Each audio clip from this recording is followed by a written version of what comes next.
Corona virus से चीन में कम से कम अब तक 81 अफराद हलाक हो चुके हैं और दुनिया भर में 3000 के करीब अफराद मुतासिर हुए हैं। ये वायरस जानवरों में गर्दिश करते हैं और कुछ जानवरों और इंसानों के दरमियान फैल सकता है। मुतादिद मशहूर कोरोना वायरस जानवरों में गर्दिश कर रहे हैं जो अभी तक इंसानों को मुतासिर नहीं हुए हैं। नए कोरोना वायरस को नावल कोरोना वायरस का नाम दिया गया है। ये इंसानों को मुतासिर करने वाला 7वां कोरोना वायरस है। हम आपको बताते चले कि इस वायरस की अलामत क्या है। इन्फेक्शन की आम अलामत में बुखार, खांसी और सांस लेने में दुश्वारी शामिल है। जो ममालिक इस वायरस से मुतासर हुए हैं इनमें Australia, France, Japan, Malaysia, Nepal, Singapore, जनूबी कोरिया, ताइवान, थाईलैंड, रियासत हाय मुत्तहदा अमेरिका और वियतनाम में केसों की तस्दीक हो चुकी है। सबसे पहले चीन ने WHO को 31 दिसंबर को वुहान में नमूनिया के मुतादिद मामला से आगाह किया। ऐसा लगता है कि नया कोरोना वायरस समुद्री ग़िज़ा की मंडी में शुरू हुआ है, जहां जंगली हयात को गैर कानूनी तौर पर भी फरोख्त किया गया था। चीन ने जंगली हयात की तजारत पर पाबंदी आयद करते हुए कमरी नए साल की तातीलात 2 फरवरी तक बढ़ा दी हैं, ताकि लोग तातीलात से वापस आने पर ट्रांसमिशन में तेजी आने से रोकें। अमेरिका, जापान और मुतादिद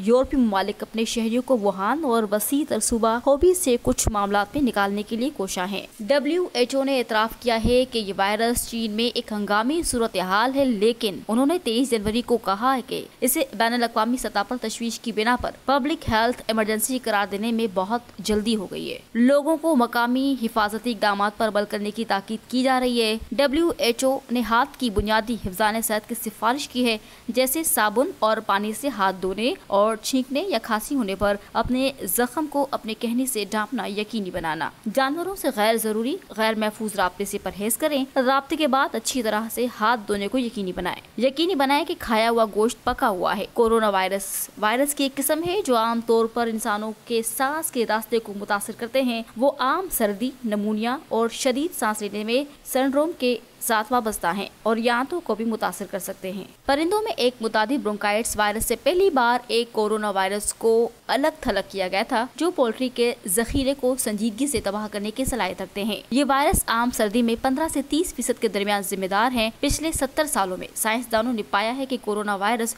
चूहों, कुत्तों, बिल्लियों, टर्कियों, घोड़ों, सुअरों और मवेशियों को मुतासिर कर सकते हैं। इस वायरस की अलामत क्या है, हम आपको बताते हैं। छींक आना, बहती हुई नाक, थकावट, खांसी, गैर मामूली मामलात में बुखार, खराब गला, दमा बढ़ाता है। आइए हम आपको इसका इलाज बताते हैं। ज्यादा से ज्यादा आराम करें और ज्यादा से गुरेज कीजिए। ज्यादा से ज्यादा पानी पिए। तंबाकू नोशी से परहेज करें। दर्द और बुखार को कम करने के लिए आइबुप्रोफेन या नेप्रोक्सिन ले। सांस के रतूबतों का नमूना जैसे नाक से बलगम या खून लेकर जिम्मेदार वायरस की निशानदेही की जा सकती है। मुख्तलिफ किस्म के इंसानी कोरोना वायरस मुख्तलिफ बीमारियों से मुख्तलिफ होते हैं, जिनकी वजह से वो अपनी बीमारी की शिद्दत और कितनी दूर तक फैल सकते हैं। इस वक्त कोरोना वायरस की 6 तस्लीम शुदा अक़साम है जो इंसानों को मुतासिर कर सकती हैं।